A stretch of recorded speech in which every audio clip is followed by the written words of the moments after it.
தென்னாடுடைய சிவனே போற்றி, எந்நாட்டவர்க்கும் இறைவா போற்றி, ஏகம்பத்துரை எந்தாய் போற்றி, பாகம் பெண்ணொரு ஆனாய் போற்றி, அண்ணாமலையம் அண்ணா போற்றி, கண்ணாரமுத கலலே போற்றி, காவாய் கனகத்திரளே போற்றி, கைலை மலையானே போற்றி போற்றி. சிவ சிவ.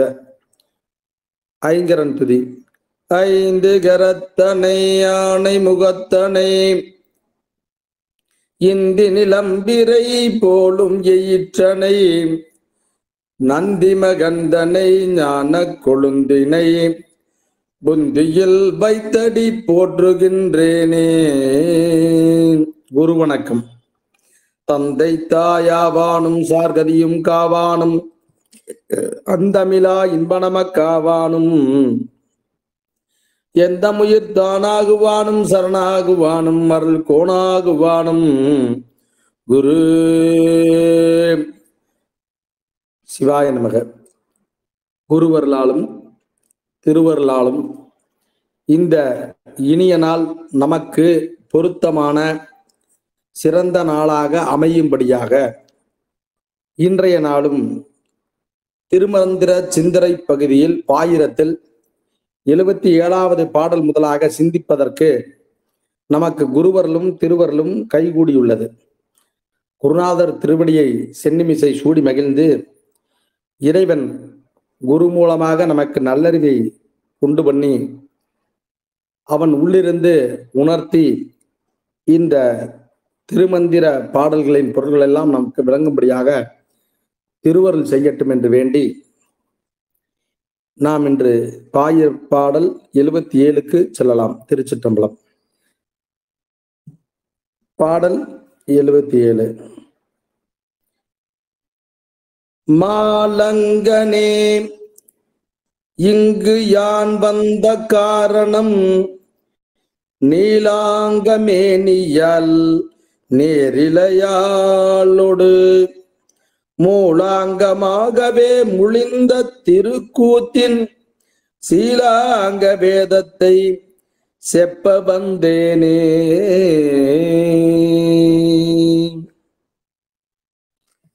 மாலாங்கனே அப்படின்னு சொல்லி சுவாமி ஆரம்பிக்கிறார். இந்த மாலாங்கன் யாரு அப்படின்னு பார்த்தோம்னா, திருமூலதேவ நாயனாருக்கு 7 மாணவர்கள் இருந்ததாக அந்த 69வது பாடல்ல நம்ம சிந்திச்சிருப்போம்.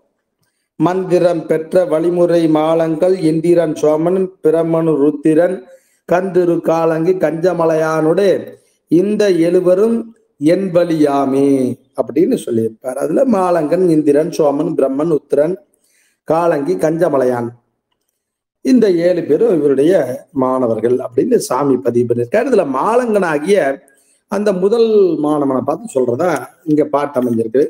இந்த மாலங்கனுக்கு அடுத்தது பிரம்மனை சொல்றதுனால இது திருமாலை சொல்வதாக நாம் கருத்தில் கொள்வது சிறப்பாக இருக்கும். ஏன்னா இந்த வரிசைப்படுத்தும் போது மாலங்கன் பிரம்மன் இந்திரன் இவங்களையெல்லாம் சொல்றாரு. அப்ப சோமன் இவங்களெல்லாம் ருத்ரன் இவங்களெல்லாம் சொல்லும் போது ஆன்ம வர்க்கத்தில் வந்த, அதாவது உயிர்களாக பிறந்திருப்பாங்க. ஆனால் இவர்களுடைய தவப்பேர்னால இவங்க என்ன ஆயிருப்பாங்கன்னா, மேலும் மேலும் சிவபெருமானுடைய திருவருளுக்கு ஆட்பட்டு மேலான சிவஞானத்தினால் சிவபெருமான் கருணையினால் சிவபெருமான் ஆசியினால் இந்த பதங்களை இந்த பட்டங்களை இந்த தொழில்களை எல்லாம் பெற்றிருப்பார்கள் அப்படிங்கிறத இங்க கருத்தில் நாம் எடுத்துக்கொள்ள வேண்டும். இந்த மாலங்கன் முதல் மாணவனா அவர் சொல்லியிருக்கனால மாலங்கனே அப்படின்னு தன் மாணவனை பார்த்து சொல்றாரு. இங்கு யான் வந்த காரணம், இந்த அவனியிலே இந்த இடத்தில் திருமூலனாக யான் வெளிப்பட்டதற்கான காரணம் என்ன? தவமுனிவர்கள் எவ்வளவு காலம் தவம் இருப்பாங்க அப்படின்னு பார்த்தா அந்த காலத்தை எல்லாம் சொல்ல முடியாது. காலம் கடந்து தவம் ஏற்றுவாங்க. அதாவது எத்தனை யுக காலம்னு யாராலையும் சொல்ல முடியாது. அவ்வளோ காலம் தவம் ஏற்றக்கூடியவர்கள். அப்படி இருக்கிறவங்க இங்க வர்றாங்க. வரும்போது அவங்க அதுக்கு ஒரு காரணம் சொல்றாங்க. நான் பல தீர்த்த தலங்களை எல்லாம் தரிசித்து கொண்டு அங்க கங்கையில குளிச்சேன், காவிரில குளிச்சப்பெல்லாம் பல நதிகள்ல குளிச்சுக்கிட்டு வர்ற மாதிரி எல்லாம் சொல்லிக்கிட்டு வந்தாலும் இங்க ஒரு நுட்பத்தை சொல்றார். வந்ததற்கான காரணம் அகத்தியரோட தமிழ் முனி அகத்தியரை வந்து சந்திக்கிறதுக்காக வந்ததா சொல்லப்பட்டிருந்தாலும் இங்க வந்த காரணத்தை சொல்றாரு.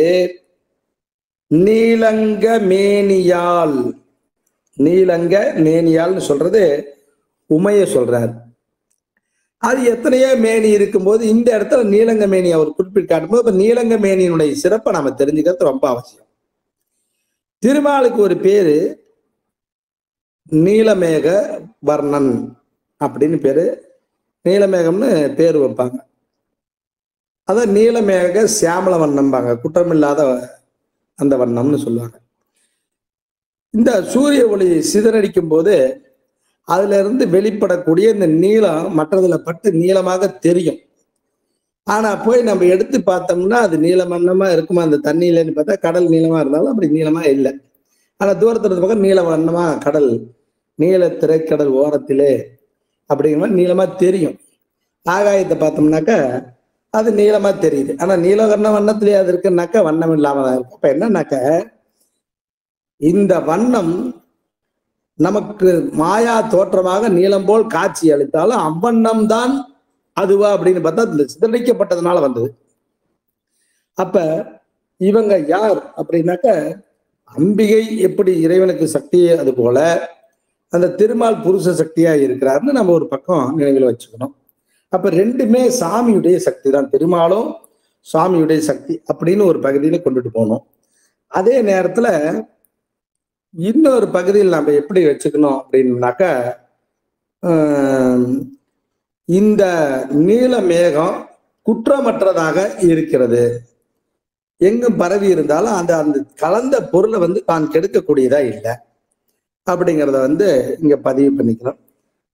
அம்பிகை காளி கூட அந்த 3 வண்ணத்துல சொல்லுவாங்க. நீல வண்ணத்துல சொல்லுவாங்க, கருப்பு வண்ணத்துல சொல்லுவாங்க, அப்புறம் சிகப்பு வண்ணத்துல சொல்லுவாங்க.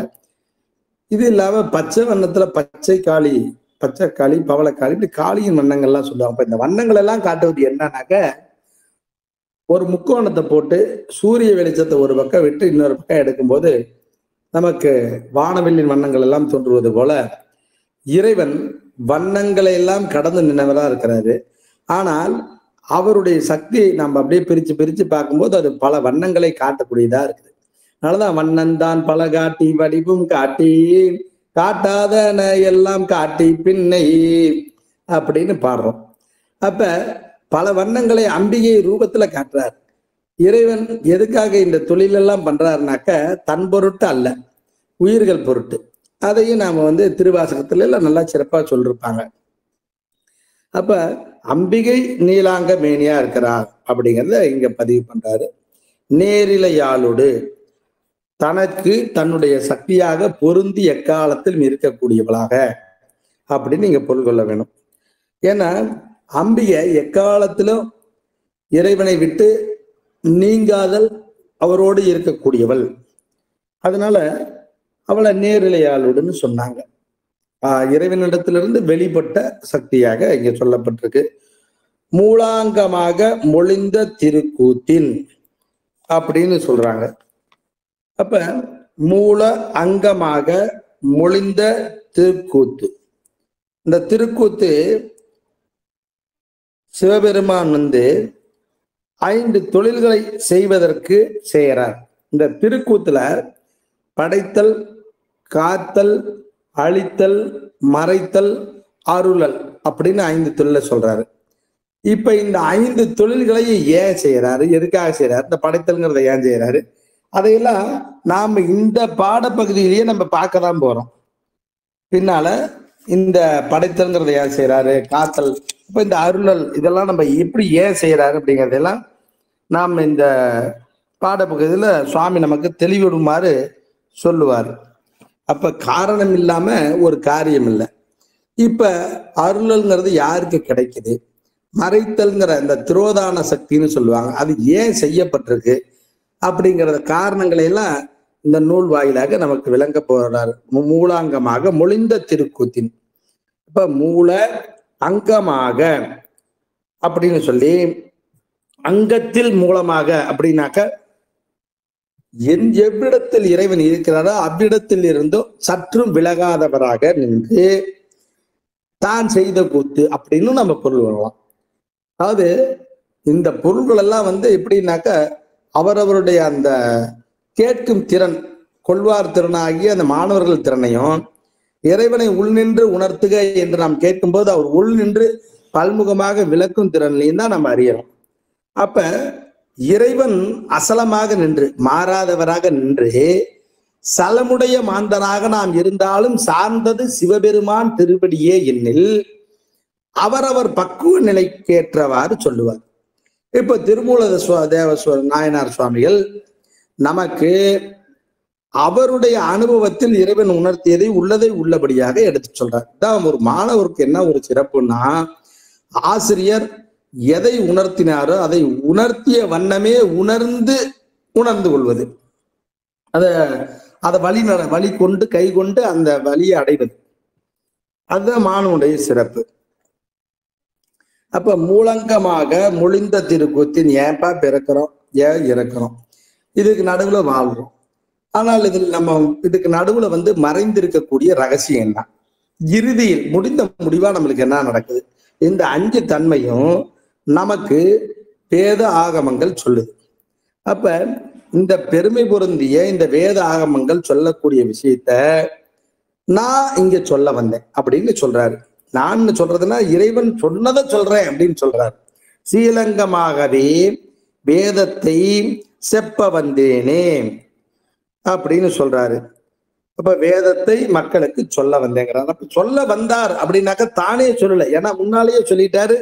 குருநாதர் உணர்த்தியது இந்த நந்தியம் பெருமான் எங்க 8 பேத்துக்கும் சொன்னாரு, அதை நாங்க கேட்டோம் அப்படின்னு சொன்னதுனால குருநாதரை உணர்த்தியதை உணர்த்தியவன்னா இங்க நமக்கு சொல்ல வர்றாரு அப்படின்னு நீங்க பொருள் கொள்ளணும்.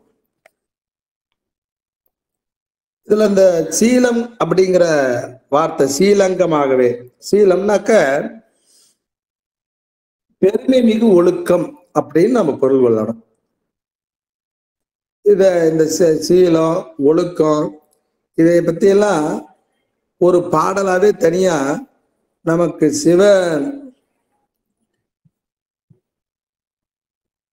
சிவபெருமானுடைய நூல்கள்ல தனித்தனியா பாடலாம் சொல்லி இருக்கிறாங்க. அப்ப இந்த பாடலை நமக்கு தனித்தனியா சிவ ஒழுக்கம் அப்படிங்கிறது பார்த்தோம்னாக்க அறம் 32 சொல்லப்பட்டிருக்கும். இந்த 32 அறங்களும் பொருந்திய வழியில் வாழ்பவர்கள் நாம் எல்லாம். அப்படி இந்த அறிவு பொருந்திய இந்த சீலம் பொருந்திய வேதத்தை நான் எடுத்து சொல்ல வந்தேன் அப்படின்னு சொல்றாரு. சிவபிரகாசத்துல ஒரு பாட்டிலேயே இந்த ஒழுக்கம் சீலம் அப்படின்னு பாடல ஆரம்பிச்சு அதை சொல்லியிருப்பாங்க. நூல் நம்ம கையில இருந்துச்சுன்னா அதை பார்த்துக்க நல்லா இருக்கும். அடுத்து நான் செப்ப வந்தேன்ங்கிற மாதிரி சொல்லியிருந்தாலும் இவர் தான் சொல்றாரு பின்னால எப்படிங்கிறது அதையும் நமக்கு விளக்குவார். ஏன்னா சாமி நமக்கு ஒரு இடத்துல ஏன் அப்படி சொன்னார் அப்படின்னாக்கா அதை விளக்குற தன்மையும் அவருக்கு உண்டு. அடுத்து 78வது பாடல். நேரிலை ஆவால் நிரதிசிய ஆனந்த பேருடையால் பிறப்பறுத்து ஆண்டவள்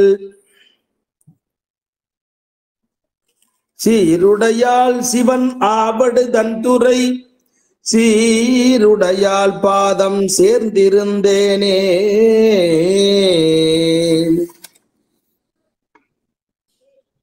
அருமையான பாடல். நேரிலை ஆவாள் சக்தி இறைவனுக்கு நெருக்கமாக மாறுபாடு இல்லாதவளாக இறைவனுடைய சக்தி தன்மை உடையவளாக இருக்கிறான்.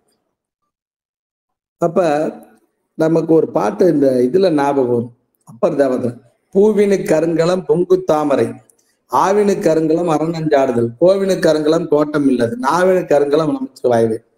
அப்ப அருங்கலமாக இருக்கக்கூடிய சிவத்தோடு பொருந்தி இருப்பது அம்பிகைக்கு அணிகலன் அப்படிங்கிற மாதிரி நம்ம கொள்ளலாம்.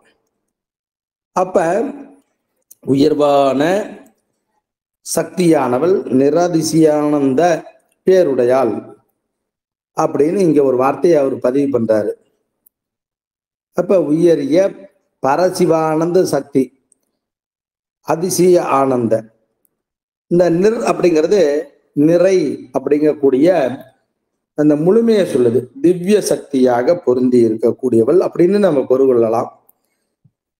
பேருடையாள், மகா சக்தியாக விளங்கக்கூடியவள், இறைவனுடைய அணுக்க சக்தியாக இருக்கக்கூடியவள். என் பிறப்பு அறுத்து ஆண்டவள். இந்த இடத்துல நம்ம இந்த வார்த்தையை நம்ம நினைப்புல எப்பவும் இந்த திருமந்திர பகுதி முடிகிற வரைக்குமே நினைப்புல வச்சுக்கணும்.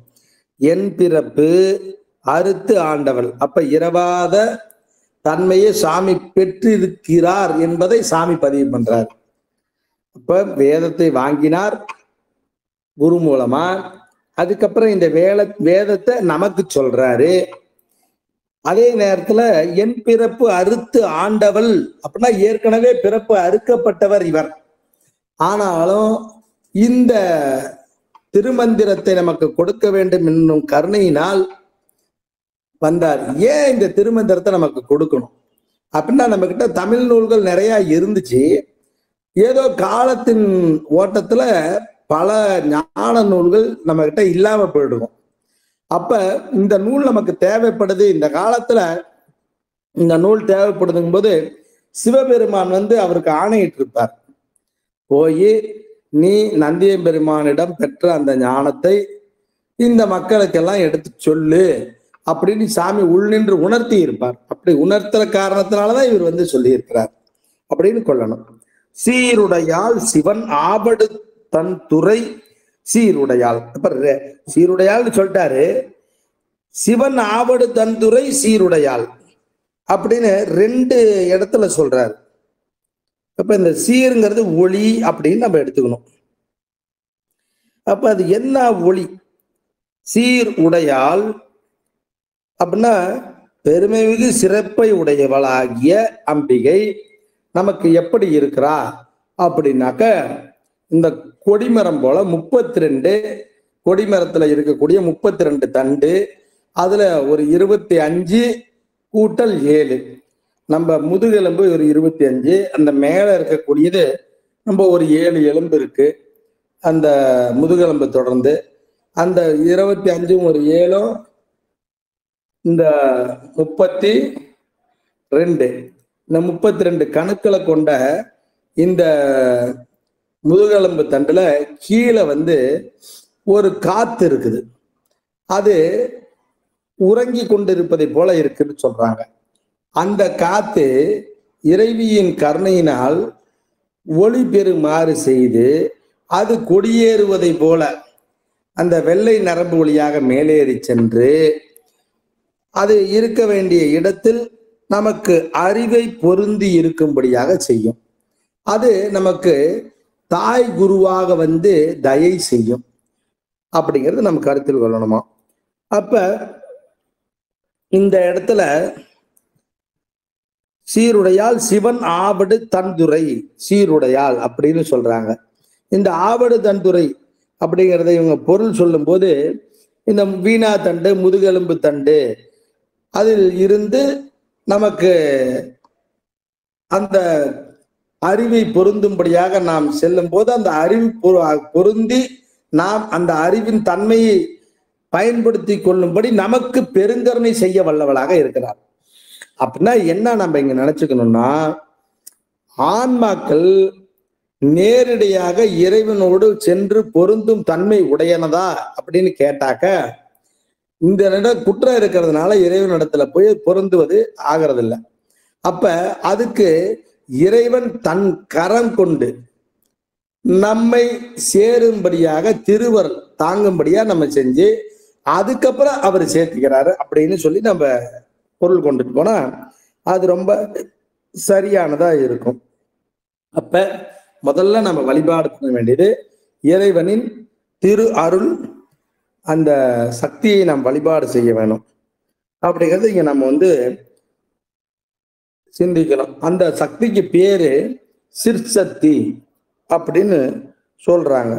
இந்த சிற்சக்தி பொருந்தி இருக்கக்கூடிய இடம் சுழுமுனை நாடி அப்படிங்கிற நாடியாக சொல்லப்படுது. சீருடையால் பதம் சேர்ந்திருந்தேனே. அவள் எவ்விடத்தில் இருந்து என்னை எக்காலத்தும் கண்காணித்து கொண்டிருக்கிறாளோ அவ்விடத்தில் நான் நின்று அவளை சேரும் வண்ணம் அப்படின்னு இங்க பதிவு பண்றாரு. அப்ப இந்த சிற்சக்தியாக இருக்கக்கூடியவள் சிறப்பாக இருந்து என்னை சிவபெருமானுடைய சரணகமலாலயத்தில் சென்று சேரும்படியாக எனக்கு சிவ ஆவடுதுறை அப்படின்னு பசுன்னு ஒரு பொருள், அடுத்தல் அந்த நான் குற்றங்கள் நீங்கி சேரும்படியாக அம்பிகை உடன் இருந்து அருள் செய்தால் அதனால் நான் இந்த பாதத்தை சேர்ந்து கொண்டேன். இறைவனின் திருவடியை சேர்ந்த விதத்தினால் இறைவனின் திருவடியை சேர்ந்த வாய்ப்பு கிடைச்சுன்னு சொல்றாரு. அடுத்தது அப்ப நம்ம முதல் வழிபாடு பண்ண வேண்டியது அம்பிகை அப்படின்னு நம்ம இங்க பொருள் கொள்ளலாம். சிவசிவ 79வது பாடல். சேர்ந்திருந்தேன் சிவமங்கை தன் பங்கனை, சேர்ந்திருந்தேன் சிவன் ஆவடு தன் துறை, சேர்ந்திருந்தேன் சிவபோதியின் நிழலில், சேர்ந்திருந்தேன் சிவன் நாமங்கள் ஓதியே.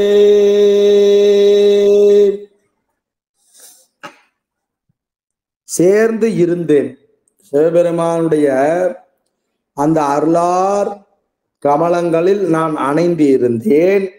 சிவமங்கை தன் பங்கனை, ஏன்னா ஏற்கனவே அங்க சிவனோடு சேர்ந்து எக்காலத்தில் விளங்குபவளாகிய அன்னை, அந்த சதாசிவத்தோடு சேர்ந்து விளங்கக்கூடிய மனோன்மணியாகிய அம்பிகை, அந்த மனோன்மணி எனக்கு துணை நின்றால் அவளுடைய கருணையினால் அவள் என்னை கொண்டு இறைவனுடைய திருவடி நிழலில் அந்த ஒளியில் என்னையும் சேர்த்து வைத்தாள். அதனால சேர்ந்திருந்தேன் அப்படின்னு நீங்க பொருள் கொள்ளணும். முத வரைக்கும் சேர்ந்திருந்தேன் சிவன் மங்கை தன் பங்கனை, சேர்ந்திருந்தேன் சிவனைன்னு நேராவே சொல்லியிருந்தா சிவன் நேரா அருள் செஞ்ச மாதிரி கொள்ளணும். அப்ப சிவமங்கை தன் பங்கனை அப்படின்னு சொல்லும்போது அம்பிகை அருளால் சேர்ந்ததை மீண்டும் பதிவு பண்றார். சேர்ந்திருந்தேன் சிவன் ஆவடு தந்துறையுள். அப்ப திரும்ப சொல்றாரு, ஆவடு தந்துறையில் சீவர்களுக்கு பக்குவம் செய்யும் வீணாதண்டு முடிவில் சகசிரார தலம் என்னக்கூடிய 1000 இதழ் தாமரை விளங்கக்கூடிய இடத்தில் நான் சேர்ந்திருந்தேன். எந்த இடத்துல உயிரின் குற்றங்களானது வெளிப்படாமல் ஒடுங்கி போகிறதோ, எந்த இடத்தில் சிவஞானம் விளங்கி ஒளிமயமாக இருந்து தன்னொளியில் உயிருக்கு தயை செய்து அவ்வொளியில் உயிரானது மெழுகும்படியாக காட்டுகிறதோ, அவ்வொளி விளங்கியதால் ஆணவமாகிய மூல இருளானது ஒடுங்கி போய் உயிர் பக்குவப்பட்டு அந்த அம்பிகையின் திறத்தோடு கலந்து இறைவனோடு கூடியிருந்தவாறு என்று கணக்கில் கொள்ள வேண்டும். இந்த 2வது வரிய. 3வது, சேர்ந்திருந்தேன் சிவபோதியின் நிழலில். சிவபோதியின், இப்ப சிவன் எப்படி இருக்காருனாக்க மெய்யறிவே தெய்வம் என்னும்படியாக இருக்கிறார். அப்ப நீழல்ங்கிறது திருவடி நிழலில் அப்படின்னு எடுத்துக்கணும். சேர்ந்திருந்தேன் சிவபெருமான் திருவருளால் சிவபெருமானுடைய அறிவானந்தத்தோடு அவன் திருவடியில் அணைந்திருந்து அவனறிவால் நான் அறிய வேண்டியவைகளை அறிந்திருந்தவாறு அப்படின்னு நம்ம இங்க பொருள் கொள்ளுவோம். ஆனால் யான் பெற்ற அறிவெல்லாம் சிவபெருமான் எனக்கு தானே தந்தது. இப்ப இந்த அறிவு ஏற்கனவே இருந்த அறிவா இல்ல இப்ப திடீர்னு இல்லாம இருந்து திடீர்னு வந்த அறிவா அப்படின்னு பார்த்தோம்னா, எப்பொழுதுமே நமக்கும் சிவபெருமானுக்கும் அத்துவிதமான தொடர்பு உண்டு.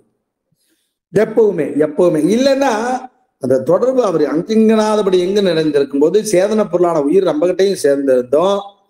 அவரை அறிய முடியாதவாறு தடையாக இருக்கக்கூடியதான் ஆணவ மூலமா இருக்கும். அப்ப சுவாமி நமக்கு எப்ப இருந்து தொடர்பு? எப்பவுமே தொடர்பு. சரி, முக்தி காலத்துல அதுக்கப்புறம் சாமி தான் தொடர்பு, முன்னாலையும் சாமி தொடர்பு. அப்ப சுவாமி எப்போ அத்துவிதமான தொடர்புல இருக்கிறாரு அப்படிங்கிறது இங்க நம்ம முதல்ல நினைச்சுக்கணும். அப்ப நமக்கு அறிவு இருந்ததா இல்லையா? இருந்தது. சிவபெருமானுடைய ஞானம் நம்மை அழுந்தி இருந்தது.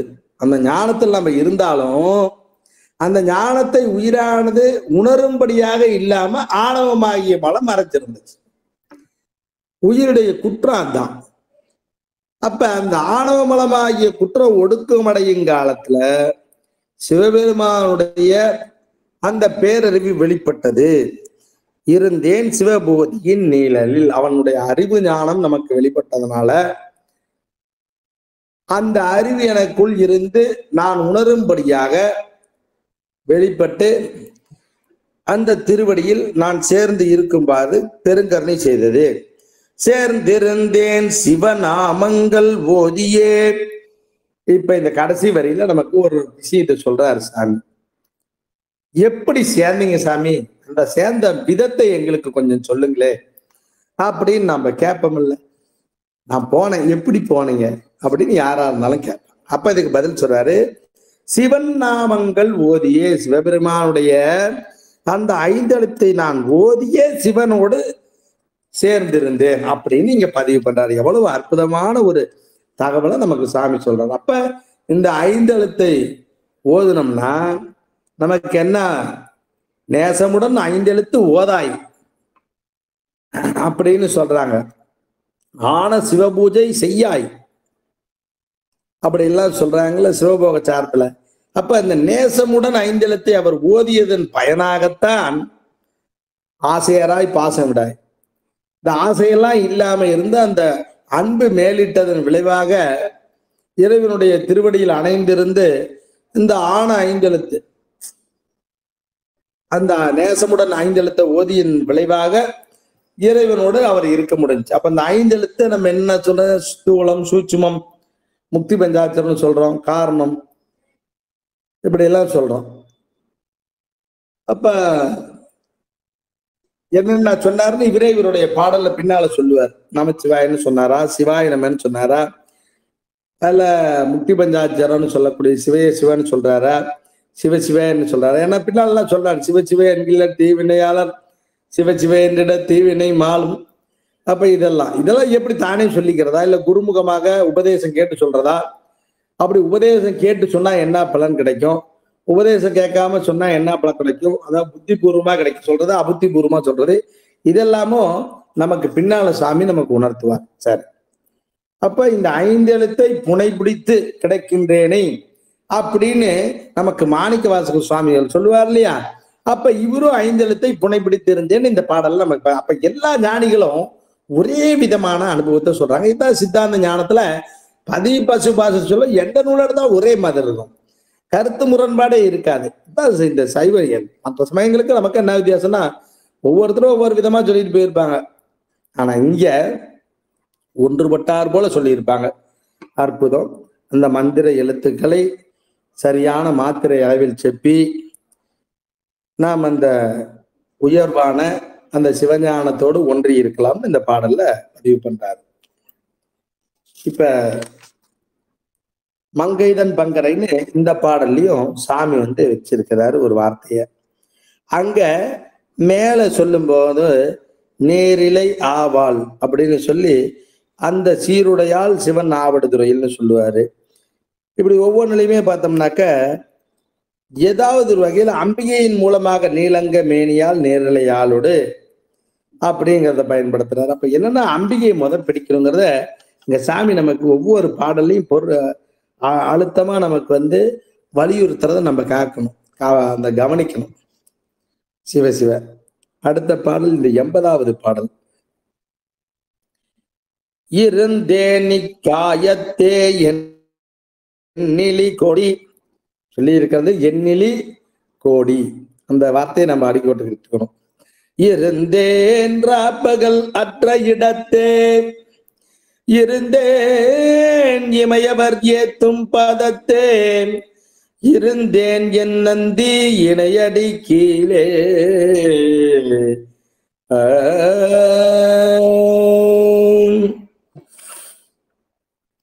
இருந்தேன் இக்காயத்தே எண்ணிலி கோடி. இதை சொல்லும் போது இருக்கக்கூடிய காயம்.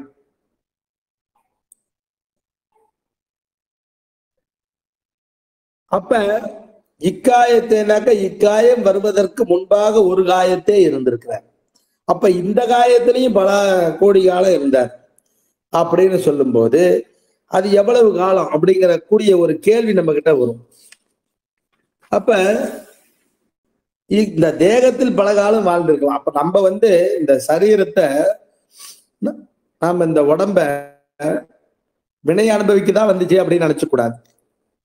இந்த சரீரத்தின் பயனாவது என்னன்னா, உடம்பினை பெற்ற பயனாவதெல்லாம் உடம்பினிலே உத்தமனை காண்பதற்காக. ஆமா, அதை இங்க சாமி பதிவு பண்றாரு. உடம்பை இழுக்கின்ற முன்னம் இருந்தேன், உடம்பினிலே உருபொருள் கண்டேன், உடம்பினிலே உத்தமன் கோயில் கண்டான், உடல் வளர்த்தேன் உயிர் வளர்த்தேன். அப்ப உடல்ல பாதுகாத்துக்கிறார். எப்படி பாதுகாக்கிறார்? சிவபெருமானுடைய திருவடியை நினைத்து அதே மணிமந்திர ஔஷதமாக திகழமுன்னா அவரு சிந்திச்சார் அப்படின்னு நம்ம இங்க ஒரு பொருளும் கொள்ளலாம். அப்ப இந்த பாடத்துக்கு சம்பந்தமா நம்ம சரியா பார்க்க எண்ணிலி கோடின்னு சொல்லிட்டாரு. எவ்வளவுனாக்க ஒரு கால அளவு சொல்லாம எண்ணிலாம் எவ்வளவு காலம், நிறைந்த காலம் அப்படின்னு வச்சுக்கணும். இருந்தேன் ராப்பகல் அற்ற இடத்தே, ராப்பகல் அற்ற இடம், ஒளியாக விளங்கும் இடமா, நாதமாக விளங்கும் இடமா, நாத ஒளியாக விளங்கும் இடமாக அப்படின்னு நம்ம இங்க கேள்விக்கு பொருள் கொள்ளும் போது அந்த இடம் எப்படிப்பட்ட இடம் அப்படின்னாக்க, சிவபெருமான் நமக்குள்ள அறிவொளியாக எவ்விடத்தில் இருந்து விளங்குகிறாரோ அவ்விடத்தில் நாம் ஒன்று இருக்கும்போது நமக்கு இருளன்று பகலன்று அப்படியெல்லாம் இருளான காலமும் பகலான காலமும் இல்லை. எப்பொழுதும் ஒளியான காலத்தில் ஒன்றி இருப்பதனால அத ராப்பகலற்ற காலத்தை அப்படின்னு சொன்னாரு. இதே பாடல்ல பின்னால நெற்றி பொட்டில் நின்றலங்கும் நீளமா விளக்கினை உற்று உற்று பாரடான்னு சொல்லுவார். அப்ப ஒளியில் இருப்பவருக்கு இருளும் பகலும் இந்த கால கணக்கெல்லாம் கிடையாது, கடந்து போவாங்க அப்படின்னு இங்க சாமி பதிவு பண்றாரு. இருந்தேன் இமையவர் ஏத்தும் பதத்தே, தேவர்கள் எல்லாம் ஏற்றுவார்கள். அப்ப நாமெல்லாம் இவ்வளவு நாளா என்ன நினைச்சிட்டு இருக்கிறோம்? பொதுவா சொல்லும் போது நாமெல்லாம் நினைக்கிறோம்னு தானே சொல்லணும்.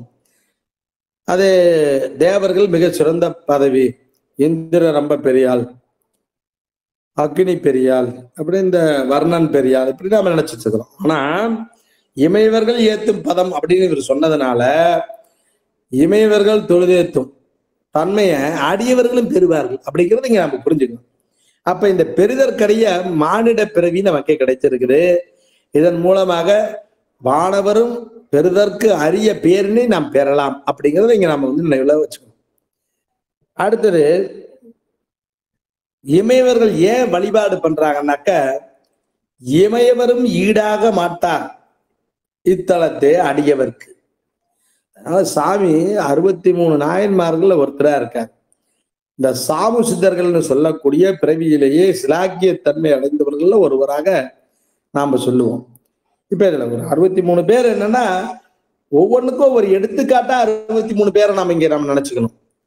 தொண்டர்களே 63 பேர் தானே. இந்த 63 பேர் மாதிரி எத்தனை 63 பேர் சிவபெருமான் திருவடியை அணைந்து ஞானத்தை பெற்று அவன் திருவடியில் சென்று சேர்ந்தார்களோ நமக்கு தெரியாது.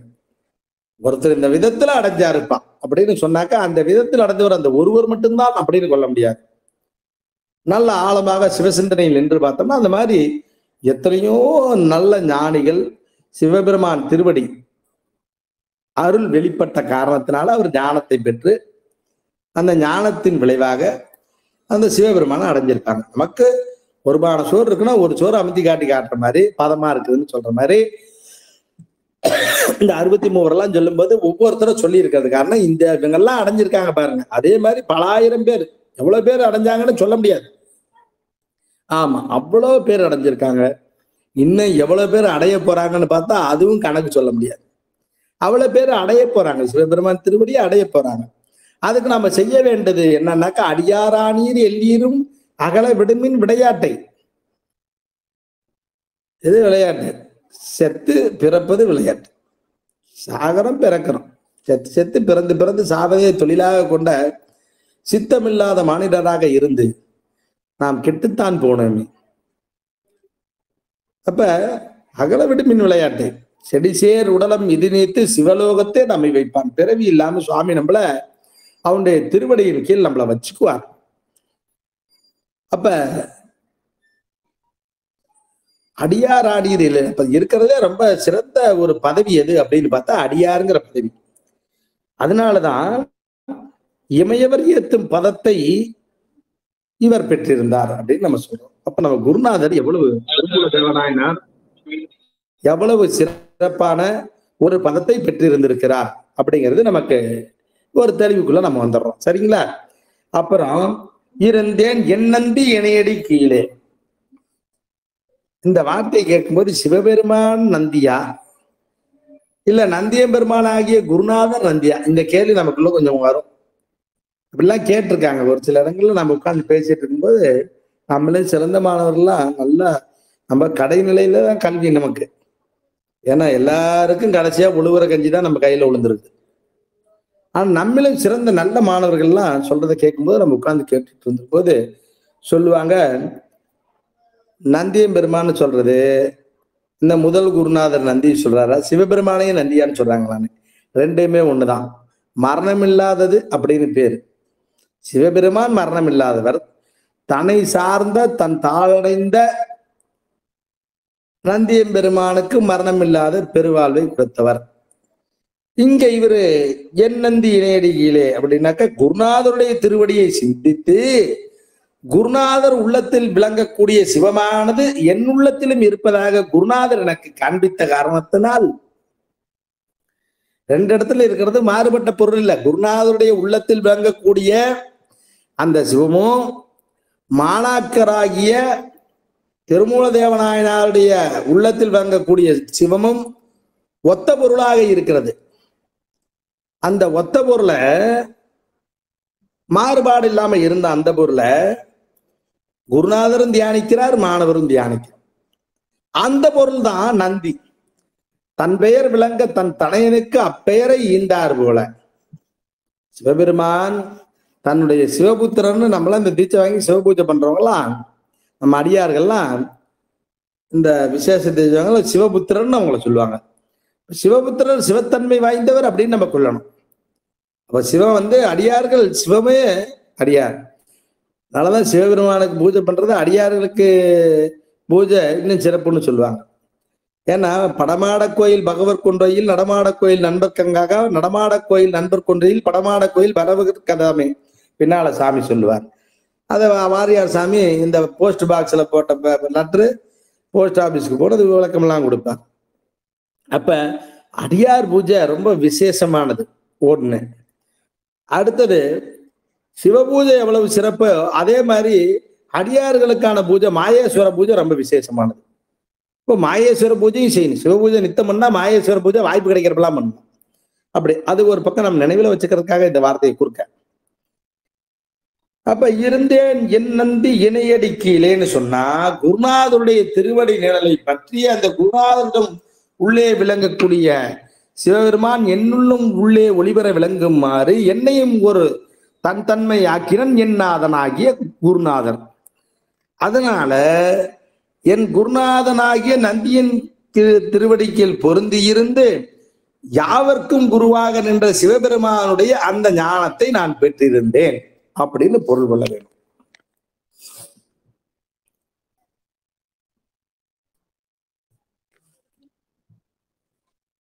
அடுத்தது 81வது பாடல். பின்னை நின்று என்னே பிறவி பெறுவது, பின்னை நின்று என்னே பிறவி பெறுவது, முன்னை நன்றாக முயல் தபம் செய்கிலர், என்னை நன்றாக இறைவன் படைத்தனன், தன்னை நன்றாக தமிழ் செய்யுமாறே. அருமையான கேட்க இன்பமா இருக்கு இந்த வார்த்தைய கேட்க. பின்னை நின்று என்னே பிறவி பெறுவது, சிவபெருமானை வணங்குபவர்கள் காலம் தாழ்த்தக்கூடாது. நாளைக்கு பார்த்துக்கலாம், தீட்சை கொடுக்குறாங்க சிவபெருமானுடைய 5 எழுத்து மந்திரத்தை உபதேசம் கொடுக்குறாங்க. ஒருத்தர் சொல்லுவாங்க, எங்க வீட்டுக்காரி இப்பவே என்னங்க வயசாயிடுச்சு, ஒரு 5 வருஷம் போகட்டுங்க, 10 வருஷம் போகட்டுங்க, பிள்ளைங்கெல்லாம் பெருசாகட்டும், அப்புறம் திருச்சி வாங்கி அப்படின்னு சொல்லிட்டாங்க. அதனால நான் வாங்கலைங்க. கோயிலுக்கெல்லாம் போறேங்க. நீர்க்குமிழி போல வாழ்க்கை நிலை இல்லாதது, பெறுதற்கடியது மானிட பிறவி. இந்த பிறவியில பெற்று இருக்கிறோம். அது இன்றோ நாளையோ எப்ப வரும், எந்த விஷயம் எது நடக்கும்னு யாராலையும் சொல்ல முடியாது. அப்ப நாளைக்குன்னு ஒரு விஷயத்தை ஒதுக்கி போட்டா அது கிடைக்காமையே கூட போயிட முடியும். அதனால இன்றே செய்மின் நன்றே செய்மின், இப்பொழுதே முடிவு எடுங்க. அந்த உறுதிப்பாடு இந்த இந்த நிமிடமே உடனடியாக முடிவெடுக்க வேண்டியது சிவபெருமானுடைய திருவடியை அணைந்திருப்பது. புள்ளி புணர்வது என்றுகளோ என் பொல்லாமணியை புணர்ந்தன்னு சாமி வேண்டுவார். சாமி இவ்வளவு நினைச்சாலும் எவ்வளவுதான் சிந்திச்சாலும் உன்னை புணர்வதற்கு உன் திருவருள் இல்லாமன்னா உன்னோட ஒன்றி இருக்க முடியுமா? அலறினேன் கதறினேன் ஆவி சோறேன், எத்தனை பண்ணினாலும் உயிர் போற மாதிரி வேதனைப்பட்டாலும் புழுவுல 2 பக்கமும் நெருப்பை பொருத்தி நடுவுல புழுவை போட்ட மாதிரி நான் துடிச்சு இறைவா என்ன இப்படி இருக்கிறனே அப்படின்னு வருந்தினாலும் உன்னுடைய கடைக்கன் பார்வை இல்லாம உன்னுடைய ஞானமும் உன்னோட பொருந்தி இருக்கக்கூடிய தன்மை எனக்கு கிடைக்குமா அப்படின்னு கேட்டாக்கா இல்லை. அப்ப இப்படியெல்லாம் ஞானியர்கள் வருந்தி இருக்கும்போது நாளைக்குன்னு ஒரு விஷயத்த தள்ளி போடக்கூடாது. அப்ப இந்த காலத்துல கிடைக்கணும் அப்படின்னு காலம் தாழ்த்தாம ஒரு விஷயத்த செய்யணும். பின்னை நின்றென்னே பிறவி பெறுவது, தயங்கி நின்னீங்கன்னா கிடைத்தது. பிற்பட்டிருந்தால் பேர் கிடைந்தால் பெறுதற்கரியான் சிவபெருமான். அப்ப பிற்பட்டு இருந்தவருக்கு பெறுதற்கரியவன் சிவபெருமான் மாணிக்க சுவாமி சொல்றாருல்ல. அப்ப இதேதான் சாமி இந்த வரையில் நமக்கு சொல்றாரு. பின்னால பிறவி வந்திருப்பா, அதனால இந்த பிறவியிலேயே முயற்சி பண்ணுங்க, முடிஞ்சா அடைஞ்சிருவோம். அடையில்னா யான் பெற்ற அந்த ஒருவருக்கு தாம் பெற்ற கற்ற கல்வி எழுபிறப்பும் ஏமாப்படுத்தினாங்க. அப்ப இந்த பிறவியில பெற்ற இந்த ஞான சிவஞான கல்வியானது அடுத்த பிறவியிலையும் நமக்கு தொடரும். கம்ப்யூட்டர் சயின்ஸ் தொடருமான்னு எனக்கு தெரியல. ஆனா சிவஞானம் மட்டும் எந்த இடத்தில் விட்டு போனதோ அந்த இடத்துல இருந்து அடுத்த பிறவியில் நம்ம தொடரலாம். அதுக்கு சொல்லுவாங்க இந்த பெரியவங்க, விட்ட குறை தொட்ட குறை இருக்கிறதுனால தாங்க அவர் இந்த மாதிரி அடைஞ்சார். அப்ப இந்த பிறவியில நம்ம சிவபெருமானை ஓரளவுக்காவது சிந்திச்சு வைக்கும் நினப்பெல்லாம். வண்டி ஓட்டிட்டு போனா கூட அந்த பஞ்சாட்சரம் உள்ள தன்னறியாம ஓடும். அந்த வண்டியில போகும்போது கண்ணை மூடி தூங்கினா கூட தூக்கத்துல கூட அந்த 5 எழுத்து உள்ள ஓடும். அப்படியே இருந்துகிட்டு இருந்தா அது மாதிரி ஆகும் அப்படின்னு ஞானியர்கள்லாம் சொல்லி இருக்கிறாங்க. அப்ப இந்த சிவபெருமானை இப்பவே வழிபாடு பண்ண, இன்று நன்று நாளை நன்று என்று தயங்க வேண்டாம். இப்பவே நீங்க வழிபாட்டை செய்யுங்க. முன்னை நன்றாக முயல் தவம் செய்கிறார். அப்ப முயல்னா முயன்றுன்னு அர்த்தம். முயற்சி செய்து முன்னை நன்றாக முயல் தவம் செய்கிறார். நல்லா தவம் செஞ்சா பிறவி கிடைச்சது எப்படா இந்த சிவபெருமான வழிபாடு பண்ணுவோம் அப்படின்னு அது தானே கூட்டிட்டு போகும். ஆனா அவங்க நல்லா தவம் செய்யாதவங்க இருந்தாங்கன்னா அவங்க என்ன பண்ணாங்க, இந்த தவத்தை பத்தி சிந்தனை எல்லாம் அவங்களுக்கு தோணாம போயிடும். அதுக்கு சந்தர்ப்ப சூழ்நிலையிலும் கொஞ்சம் வாய்ப்பு இருக்கும். நல்ல குரு கிடைக்கிறது, நல்ல தவம் இருந்தா குரு நம்ம தேடி வருவார். அதெல்லாம் ஒரு பெரிய கருணை தான். சிவபெருமானுடைய கருணை என்னன்னா, குருவை தேடி நாம போறதா நம்மளை தேடி குரு வர்றதான்னா,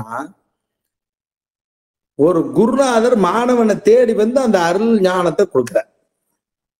இது ஒரு பக்கம். வைகண்டாரு கொடுத்தாரு. சுவேதன பெருமாளா இருக்கிறப்ப அந்த ககன மார்க்கமாக இந்த பரஞ்சோதி முனிவர் அந்த ஞானத்தை அவரு கொடுத்தாரு. கொடுத்துதான் சத்திய ஞான தரிசனிகள் அப்படின்னு சொல்லி குருநாதருடைய பேரை வைகண்டார் அப்படின்னு அவருக்கு தீட்சா நாமம் வச்சிருக்காரு. அப்ப தேடி குருநாதர் பக்குவம் உள்ள உயிர்களுக்கு கொடுக்கிறாரு. சரி, ஒரு குருநாதர் நல்லா ஞானத்தை கொடுக்கிறார், அடைஞ்சிருக்கிறோம். அதுக்கப்புறம் அதோட விட்டுறதானாக்க எப்ப ஞானம் கிடைச்சிட்டதோ நல்லாரை காண்பதும் நன்றே, நலமிக்க நல்லார் சொல் கேட்பதும் நன்று, நல்லார் குணங்களை உரைப்பதும் உண்டு, அவரோடு இணங்கி இருப்பதும். எங்கெங்கெல்லாம் நல்ல ஞான செய்திகள் கிடைக்குதோ, எங்கெங்கெல்லாம் சிவபெருமானை பத்தி பேசுறாங்களோ அங்க போய் நம்ம சங்கமம் ஆகணும். குரு லிங்கம் சங்கமம். அப்படி சேர்ந்து இருக்கிற இடம் சேரிடம் அறிந்து சேர். நல்ல ஞானம் உள்ள இடத்த அறிஞ்சு சேரணும். அப்புறம் சேரக்கூடிய இடத்துல இருந்து நமக்கு எது கிடைக்கும்னாக்க, எதோட சேர்றோமோ அதோட தன்மை நமக்கு கிடைக்கும். செம்புல பெயர் நீர் போல. என்ன இப்படி கூட சொல்றாங்களே, சாதாரணமா பூவோடு சேர்ந்த நாரும் மணக்கும்னு. அந்த மாதிரி நம்ம ஏதோ நம்ம நார் மாதிரி இருந்தாலும் சரி, ஞானியர் தம்மோடு இணங்கணும். அந்த வாய்ப்புக்கான முயற்சி பண்ணணும். நல்லேன் நல்லேன் நான் பொல்லேன் ஞானியர் தம்மோடும் இணங்கேன். எத்தனை வார்த்தை மாணிக்க சாமி திருவாசகத்துல சாமி சொன்ன மாதிரி அந்த திருவாசகத்தை ஒரு ட்ரிப்பு படிச்சோம்னா ஒரு முறை ஒரு புதுசா இருக்கும். அப்புறம் ரெண்டாவது ஒரு முறை படிச்சோம்னா அந்த ரெண்டாவது ட்ரிப்பு புதுசா இருக்கும். அப்போ ஒவ்வொரு ட்ரிப்பும் நம்மள மேலும் மேலும் மேலும் மேலும் பக்குவப்படுத்தி இந்த திருவாசகம் என்ன பண்ணுது, நமக்கு திரும்ப திரும்ப திரும்ப திரும்ப ஞானத்தை கூட்டி அதை படிக்க படிக்க ஆனந்தம். படிச்சுட்டம்பா ஏற்கனவே அப்படின்னு ஒரு நாள் கூட சொல்ல முடியாது. எப்பப்பெல்லாம் வாய்ப்பு கிடைக்குது திருவாசகத்தை படிச்சா அப்ப புதுசா அன்னைக்குதான் பிறந்து வளர்ந்து படிக்கிற மாதிரி இருக்கும். இப்படி சாமி பாடி வச்சிருக்காரு. திருமந்திரமா அப்படித்தான். இந்த ரெண்டும் நமக்கு சாத்திர தோத்திர கண்கள், அதுலயும் அப்படிதான் சாமி வச்சிருக்காரு அப்படிங்கிறத நம்ம மனதுல வச்சுக்கணும். அப்ப இந்த தவம் செஞ்சிருந்தாதான் இந்த மாதிரி நல்ல நூல்கள்லாம் நம்ம படிக்க முடியும். என்னை நன்றாக இறைவன் படைத்தனன், நன்றாக படைத்தனன். ஏன் அந்த நன்றாக அப்படிங்கிற வார்த்தைய சாமி இங்க போட்டிருக்காரு. அதாவது பிறவி எல்லாத்துக்கும் தான் கொடுக்குறாங்க. எல்லாரும் தான் ககனத்து வழியா வர்றாங்க. மற்றவர்கள் கூட ஏதோ பல விஷயங்கள்லாம் தெரிஞ்சிருக்கு. ஆனால் உலகத்திலேயே பெரிய கொடை எது அப்படின்னு ஒரு கேள்வி நம்ம கேட்கணும். இருக்கிறதுலயே பெரிய கொடை எது? அன்னதானமா, சொர்ணதானமா? எத்தனை தானங்கள் இருந்தாலும் அத்தனை தானங்களுக்கு முதலாக நிற்பது, முதன்மையாக நிற்பது எந்த தானம்? ஞான தானம். முதல் தானத்துல சிறந்தது என்ன? ஞான தானம். எவருக்கு ஞானம் உண்டதோ அவருக்கு நிதானம் வரும். நிதானம் இருக்கிறவருக்கு பொறுமை இருக்குதுன்னு அப்படின்னாவே அவர் ஒவ்வொன்றிலையுமே சிந்திக்கும் ஆற்றலை பெற்று வெற்றி பாதையை நோக்கி அவர் செல்வார். அப்ப ஒவ்வொரு செயலுக்கான அர்த்தம் அவருக்கு விளங்கும். ஒருத்தட்ட பொருள் நிறைய இருக்குது, ஆனா யாருக்கும் கொடுக்காம இருந்து போவார். ஆனா ஒருத்தருக்கு பொருள் நிறைய இருக்கு, அவருக்கு நல்ல ஞானம் அடைஞ்சதுனால அவர் என்ன பண்ணுவாரு, இந்த பொருள் நமக்கு கிடைச்சதோட பயன் 4 பேத்துக்கு அமுது கொடுக்கணும். 4 பேத்துக்கு அமுது கொடுக்கணும். இந்த வைக்கக்கூடிய இடம் எதுனாக்க இந்த பொருளுடைய தேவை பெட்டகம் இல்லை, கருவூலம்னாக்க பசித்தோர் வயிறு அப்படின்னு அதை அன்னதானம் போடுவாங்க. அடுத்து சில பேர் தேவாரம் திருவாசக நூலெல்லாம் வாங்கி மெய்ய என்பவர்களுக்கு கொடுத்து இதை படிங்க அப்படின்னு செழுமனைகள் தோறும் அருமறைகள் ஓதும் வண்ணம் செய்யும் தன்மைக்கு ஒவ்வொருவரையும் ஆட்படுத்துபவர்களாக இருப்பார். இப்ப ஒவ்வொருத்தருடையும் பொருள் கிடைக்கிறவங்க கூட இதை இப்படிதான் செலவு பண்ணணும்னு ஒரு கருத்து வரும். அப்ப அந்த பொறுமை நிதானம் இது தடுமாற்றம் இருக்கவங்க செய்ய முடியாது. அப்ப இருக்கிற பிசதானம் இது ஞானதானம். 2வது அப்புறம் அன்னதானம் எல்லாமே வச்சுக்கலாம். என்னை நன்றாக இறைவன் படைத்தனன், தன்னை நன்றாக தமிழ் செய்யும் மாறி தன்னை சிவபெருமானாகிய அந்த திருவுருவை தீண்டற்கரிய கனியை தேனை பாலை தெளியை உயிருக்குயிரை செப்பற்கரிய பெருமானை ஈசனை எம்மானை நேசம் பெரிய பரஞ்சோதியை சொல்லற்கு அறியானை நன்றாக தமிழ் செய்யுமாறு அவரை தமிழ்ல பாடு அப்படின்னு சாமி சொன்னார். அப்ப திருஞான சம்பந்தமூர்த்தி சுவாமிகள் தமிழ் விரகர். அவரு தமிழ் ஞான சம்பந்தரா இருந்து நமக்கு தேவாரத்துல திருக்கடை காப்பு அப்படிங்கக்கூடிய திருக்கடை காப்பு பகுதியை நமக்கு கொடுத்து போனார். அப்ப திருமூலர் தன்னை நல்லாக தமிழ் செய்யுமாறுன்னு சொல்றார். அப்ப 2 பேருமே தமிழ்ல நமக்கு தோத்திரமையும் தோத்திர சாத்திரத்தையும் கொடுப்பதற்காக வந்தவர்கள் என்பது நமக்கு இங்க புரியுது. அப்ப ஞான தானத்தை சாமி செஞ்சிருக்காரு. எவ்வளவு பெரிய தானம் நமக்கு செஞ்சிருக்காரு. அதை வாங்கறதுக்கான கரங்கள் நமக்கு வேண்டாமா? கரமேந்தி அதை பெற்றுக்கொண்டு அடுத்த பாடலுக்கு நாம் செல்வோம். 82வது பாடல். ஞான தலைவிதன் நந்தி நகர்ப்புக்கு ஊனமில் 9 கோடி யுகந்தனுள் ஞான பாலாட்டி நாதனை அர்ச்சித்து நானும் இருந்தேன் நற்போது என் கீழே. இப்ப இந்த 80வது பாட்டை 82வது பாட்டை கோர்த்து பார்க்கணும். அந்த 80வது பாட்டுல முதல் வரி, இந்த 82வது பாட்டுல 2வது வரி. இருந்தேன் இக்காயத்தே எண்ணிலி கோடி, அது அங்க.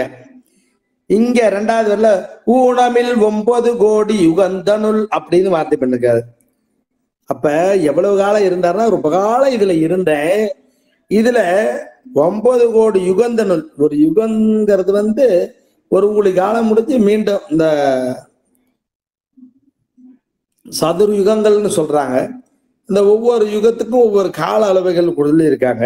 அப்படி 9 கோடி யுகந்தனுள் ஊனமில் குற்றமில்லாத வண்ணமாக அப்படின்னு சொல்லியிருக்காரு. அப்போ இந்த பாடலை இவர் நமக்கு அருளிச்செய்ய எடுத்துக்கிட்ட காலம் ஒரு சிலர் ஆண்டுக்கு ஒன்றாக 3000 பாடல் பாடினான்னு சொல்லுவாங்க. ஆனால் இந்த காயத்தில் அவர் இருந்தது எவ்வளவு காலம்? ஆண்டுக்கு ஒன்னா 3000 பாடலை கொடுத்தாரு. காயத்துல இருந்தது 9 கோடி யுகந்தனுள் அப்படின்னு நம்ம இந்த எண்ணிலை கோடி இருந்து இந்த சிவசிந்தனையில அந்த இடத்துல 9 கோடி யுகந்தனுள்ள இருந்து ஞான பாலாட்டு ஞான அர்ச்சித்தேன்னு சொல்றாரு. அப்ப எவ்வளவு காலம் இருந்தாருனாக்கா அது சொல்ல முடியாது. அர்ச்சனை பண்ணி அந்த மாதிரி பெற்ற 9 கோடி யுகந்தனுள் இருந்து பெற்றதை கொண்டு நவாகமத்தை மொழிந்தார் அப்படின்னு நம்ம இங்க பொருள் கொள்ளலாம். ஞான தலைவிதன் நந்தி நகர்ப்புக்குள், இங்கேயும் தலைவியை தான் கொண்டாந்து வைக்கிறது. அப்போ அம்பிகையின் துணை இல்லாம யாரும் சிவபெருமானை அணுக முடியாது அப்படிங்கிறத திரும்ப திரும்ப சாமி பதிவு பண்றத நம்ம இங்க கூர்ந்து கவனிக்கணும். ஞான தலைவிதன் நந்தி நகர்ப்புக்கு, ஞான தலைவியாக இருக்கக்கூடிய சக்தி எங்கு இருக்கிறாள்னா நந்தி நகர்ப்புக்கு, சிவபெருமானுடைய கைலாயத்தில் இறைவனுக்கு நெருக்கமா இருக்கக்கூடிய அந்த அம்பிகை. அப்ப சிவபெருமான பரமசிவர், அவர் பரசிவர், அவரோட எப்பவும் இருக்கக்கூடிய அந்த அம்மாவை பராசக்தி. இவங்க 2 பேர் இருக்கக்கூடியது சிவானந்த நகரம், சிவநந்தி நகரம். அங்க 2 பேரும் ஒன்றி இருக்கிறாங்க. இதுல சிவம் ஓங்கார ஓசையாக இருந்தால் அம்பிகை ஒளியாக இருப்பாள். அம்பிகை ஒளியாக ஓங்கார ஓசையாக தன்னை காட்டினா அந்த ஓங்காரத்துக்குள்ள ஒளியா இருப்பார். அப்ப சிவத்துக்குள் சக்தியும் சக்திக்குள் சிவமும் மாறுபாடின்றி கலந்து இருக்குமாறு அப்படி நம்ம கொல்லணும். ஏன் அப்படி கொல்லணும் அப்படின்னு ஒரு கேள்வி வரும். ஏன்னா இந்த சிவஞானத்தை பெறுவதற்கு சக்தி உதவுறான்னு நம்ம முன்னால படிச்சோம். இப்ப ஞான தலைவிதன் நந்தி நகர்ப்புக்குன்னு போட்டாரு. அப்ப ஞானத்தை அந்த அம்பிகை பெற்றிருந்தா, அவரோட ஒன்று இருந்து, அப்ப அம்பிகையின் துணை கொண்டு நானும் அவரோடு ஒன்று இருந்து ஞானத்தை பெற்றிருந்தேன் அப்படின்னு சுவாமி இங்க சொல்றார். ஊனமில் 9 கோடி யுகந்தனுள் அப்படின்னு சொல்றாரு.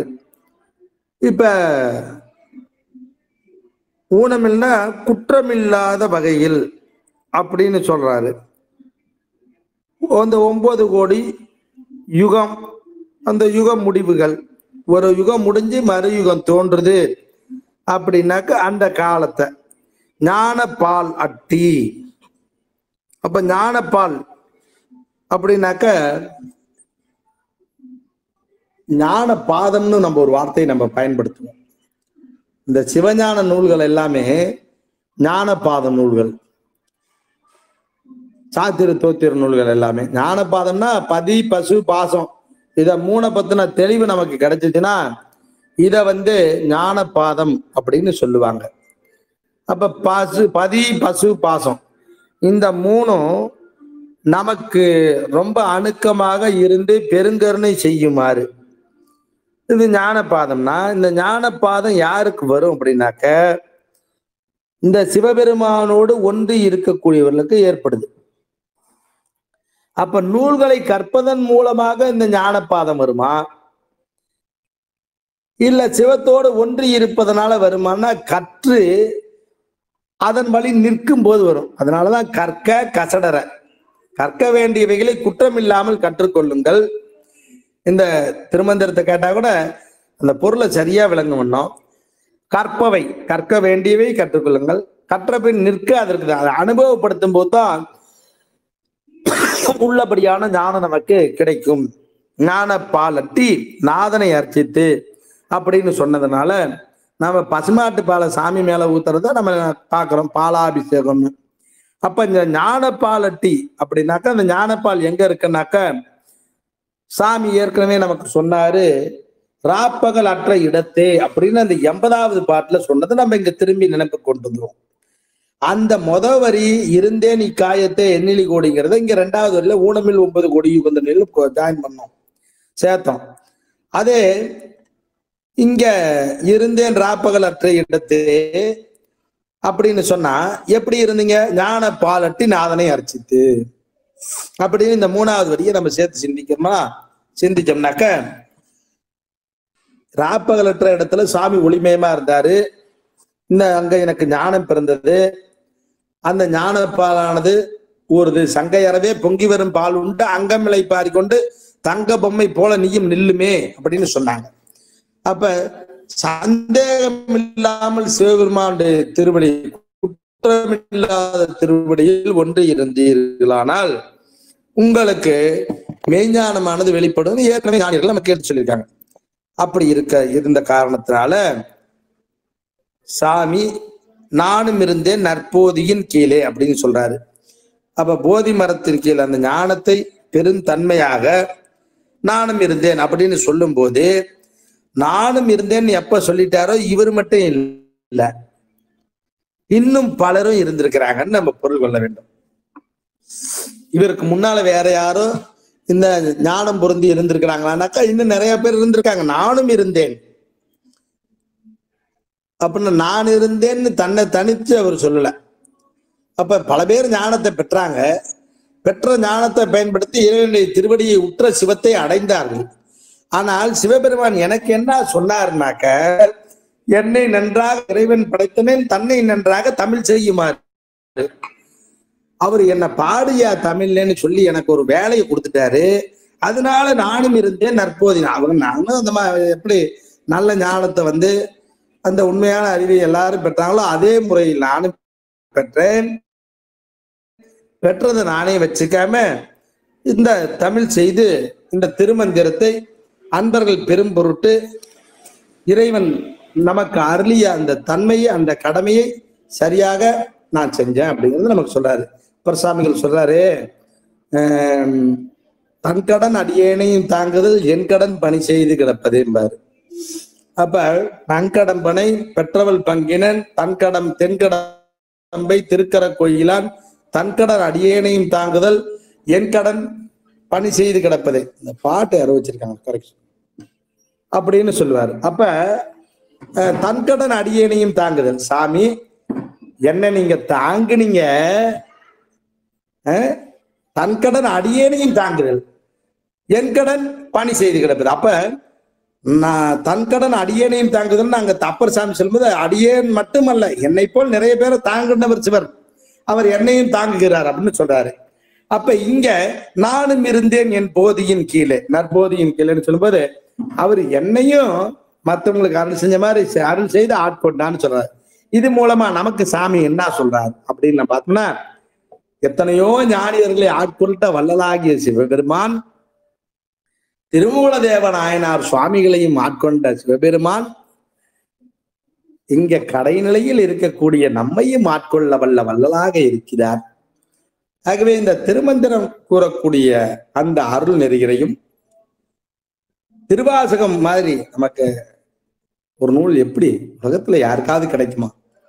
அந்த திருவாசகத்தை மாணிக்கவாச சுவாமி நமக்கு எவ்வளவு கருணையோட கொடுத்துட்டு போயிருக்காரு. அந்த மாதிரி நூல்கள் சொல்லக்கூடிய வழிவகைகளை கடைபிடித்து நாமும் இருக்கலாம் அதனுள்ளே இருக்கலாம் அவனிகோண்டி ஆண்டுகள் எண்ணிலி காயத்தை இருக்கலாம். இந்த இறைவனுடைய திருவடி இணையடியில நாமளும் இருக்கலாம். அதுக்கான வழியை சொல்லியிருக்காங்க. நம்ம தொடர்ந்து இறைவனுடைய கருணையினால அடுத்த வகுப்புலையும் இந்த 82வது பாடல் நிறைவு பண்ணியிருக்குது.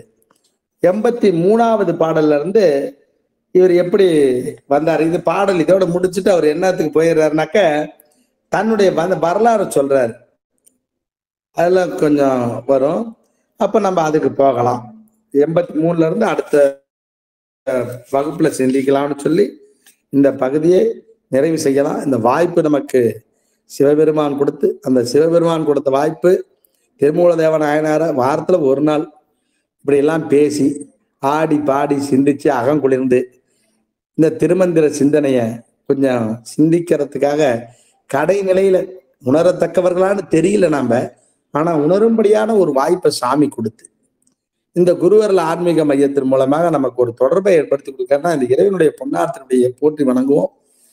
மீண்டும் அடுத்த வகுப்பில் சந்திக்கலாம். நன்றி. சிவாய நமக. திருச்சிற்றம்பலம். அருவாய் உருவாய் உளதாய் இளதாய் மறுவாய் மலராய் மணியாய் ஒளியாய் கருவாய் உயிராய் கதியாய் விதியாய் குருவாய் வருவாய் அருள்வாய் குகனே. நன்றி. சிவசிவ. திருச்சிற்றம்பலம். திருச்சிற்றம்பலம்.